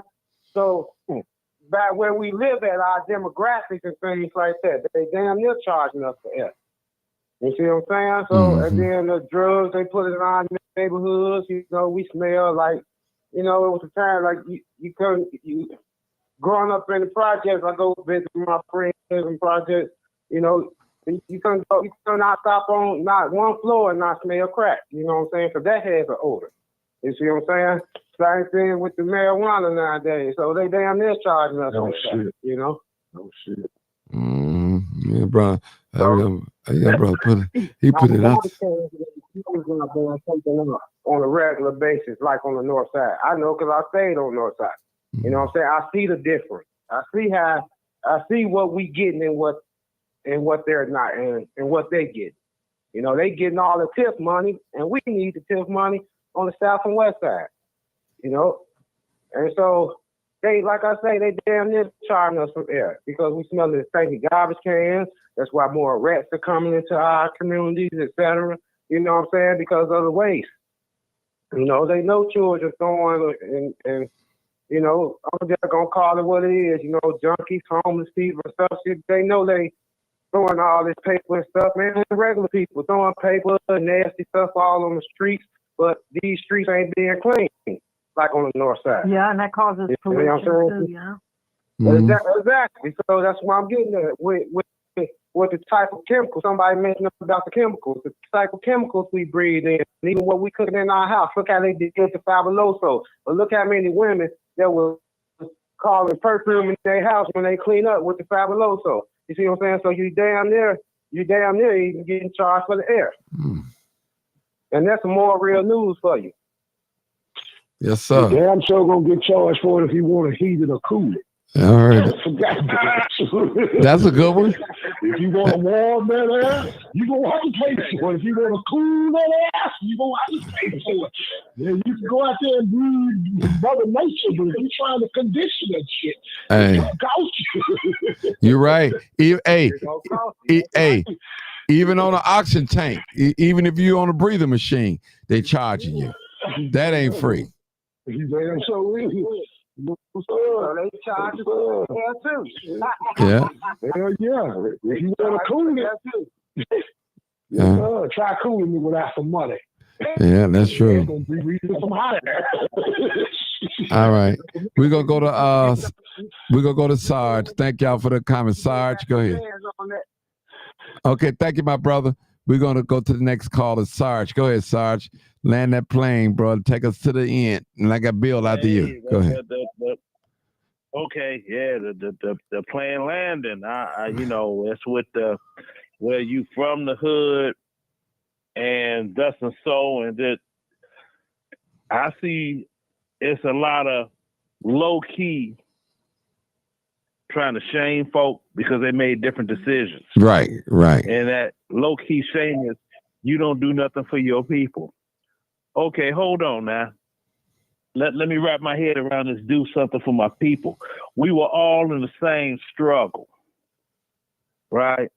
Trying to make good decisions to move on, right? With our lives. Some people, they just want to stay there, and I'm cool with that. If this is how you want to be, hey, by all means, stay there. That's not for me. That's not my desire on how I want to live. So don't try to throw a guilt trip on me because I don't want to be where I used to be. You see what I'm saying? I mean, I thought in the world you're supposed to progress. You keep, we do get older, right? In time. We're supposed to get better in time. So that's pretty much it. Other than Sarge, I need 76 million. I need a rebuttal with you, man. You got all that good information, man. You can help a lot of people. Like Sharice said the other day on here, man, you got a lot of information. Everybody's not gonna go to the military, but you do have people out here will listen to you because I mean you have a wealth of information. So I mean you're a product of I've been giving the information out for free for decades, Martin. I've been giving the information out. Right. But but I don't want you to, maybe you should feel shame. I don't want you to, I mean, everybody can't probably live like the way you live. You know, you got nice home, nice car, high credit score, money in the bank, and, you know, money coming in. And that's cool. Some people, all it takes is a conversation. You got some people that when they become successful, established, they don't give out no information. They don't care. They can see, they can tell you one thing about your credit and make you hit that 800 mark. And you know that type of stuff, Sarge. You could work with a person. That's the thing. Go ahead. Martin, you know, for sure. I have put information on your show. I put that information out. I'm like, look, it's little things you could do to bump your joint up, right? You can go to Walmart and get you one of them paid by the month phones, right? Right. It's just some old rinky-dink little phone, but you got to have a bank account now. You charge the payment to your bank account. You do that for 6 months, that's going to bump your credit score up 10 points, just like that. It's little things. Make sure that you look at your credit and you see where your limit's at, okay? You do the math on the percentage. Don't go above 15%. If they say, okay, you got $10,000. Now, I can't say off the top of my head what's 15% of $10,000. I figure maybe what, $1,500? Yeah, that's is about 10% right. of it. But don't go over that amount. You know, stay right there or less than 20, but over 15. And your credit will keep going up. So you don't listen to them people telling you, well, you can spend 30%. No, you can't. The sweet spot is 15%. And I put this information out all over the place. I got videos on videos on videos saying, look, if you want to do the deal, this is how you do it. I don't do them. You've seen all the people online. If you click this link and click link nothing. Yo, you trying to make money off somebody. The information is free. Well, you charge for the information, but you can make it free. Ain't no problem. I get information out. The first thing I get, oh man, he just trying to send somebody off. Oh, because you're getting information from somebody black. But when the white folks say you could do this here, oh, okay. You see how sick the mind is? That's sickness. See? Okay. People should be applauding people. Applauding. And I'm landing a plane right here. Don't forget you got 76 million whites on welfare and only 14 million blacks. Don't fall for the okie doke. Do the math on it. Research it. Study it.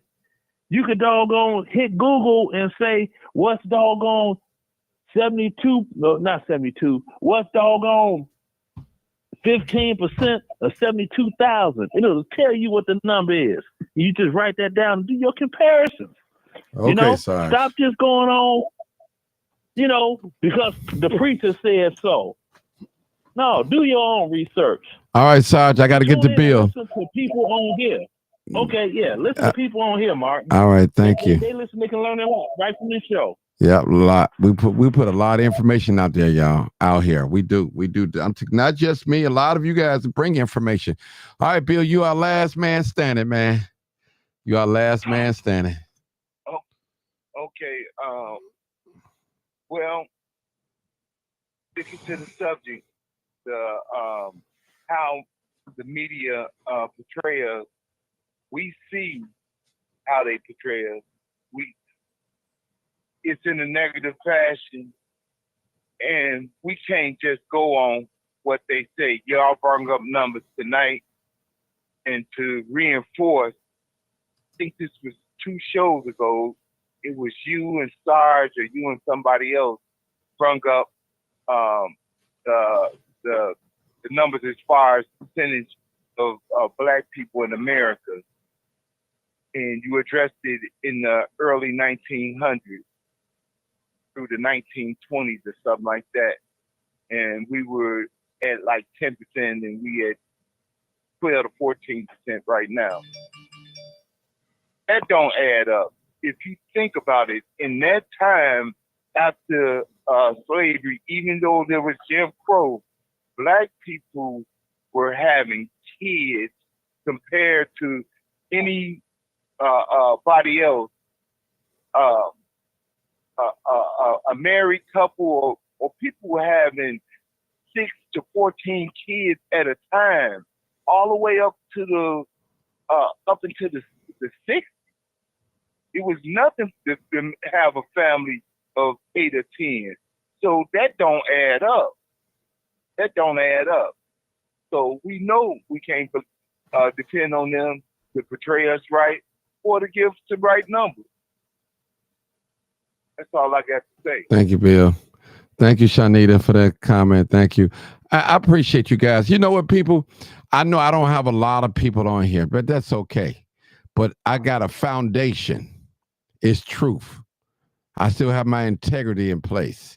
And you could, those of you that follow me faithfully, you know you could learn something on here, on this channel. So we about educating black people, not only black people, educate people that watches us, other nationalities or ethnicities that watches us. Educated. We're not all drunkards. We're not all drive-by shooters. We're not all murders and pimps and prostitutes and gang bangers and all that. We got some very influential people on this live right now that's doing things, making things happen in their community, making things happen in their family lives, and even in their own life, that can give you some information, can get you on the right direction. We got Democrats, we got Republicans, we got independents on this live tonight, watching, even some on the panel. And we trying to work it out, work our differences out. We got some folks that's not where they should be and they think it, but that's okay. We love them. We embrace them. We teach those that do know. And discipline we teach those that don't know and discipline those that do know. That's how that goes, that in that way. So I want to thank all my wonderful panel tonight, early this morning, midnight hour, for staying up with me. I know you could be hugged up with your wife or your husband or your boo, or some of you guys are working on the midnight shift tonight. And I appreciate you just staying up, watching and listening. I hope something was said and done to encourage you to be a better person, to do better in life. Not only just to you, to your family, and to your community that you live around. And I want to just stay focused, people. Stay focused. And if I get out of line, y'all check me too, because I got to get checked too sometime. Sometime I'll go overboard and I got to get checked and pulled back into reality, because I don't have all the answers. And I'm going to tell y'all what the old preacher used to tell me. He said, follow me as I follow Christ. If I get out of Christ, don't follow me. In that same way, people, if I get off, people, don't follow me. As long as I'm doing what's right, got my integrity intact, loving on the people, bringing information, man, do your best to support me. But if I get off that and start going into areas where I got to solicit people out of money and scam them out of money and taking backdoor deals and selling my people out, don't follow me at all. It won't do you no good at all. People, there's a song that we should sing in church. It said, on Christ, the solid rock I stand. All other grounds are sinking sand. So you got to have your foundation built on something solid. The scripture said, except the Lord build the house, they that labor in vain. Lord, build this house. And we all in this house together. And no other channel where you can come on and speak your mind freely. And you don't even have to agree with me. All right? Now, do I get a little hostile sometimes? Yes, I do. Yes, I do. But I calm myself down and I be a little patient. Calm myself down because I'm here to learn, people. We learn it from the womb to the tomb. That's it. That's when you stop learning. And I want to learn some things from you guys. I don't know everything. I'm slow in certain areas. Some areas I just don't know. And I'm willing to learn. I learned something tonight about credit. So I just put it out there. I didn't even know that. I thought it was 30%. He said, no, 15%. See, I learned something today. And I'm working on my credit. So thank you for the information, Sarge. And don't let nobody shame you for leaving the black community. You going where you live at. No, you have a right to live anywhere you would like to live if you can afford it. Period. Period. All I ask people, when you move out the hood, don't forget where you come from. Reach back, help somebody, give them some information. Don't shame nobody because they still stand in Inglewood or South Shore or Lawndale or nothing like that. Because some people, they're content to where they at. And if they need some help, trust me, they'll come to you. Man, how did you do it? How did you get that big house? How did you get that nice car? What did you do? All right, people, y'all already know what it is. You already know what it is. Live, uncut, unedited. Tell the truth. And what? And shame the devil. I love being black.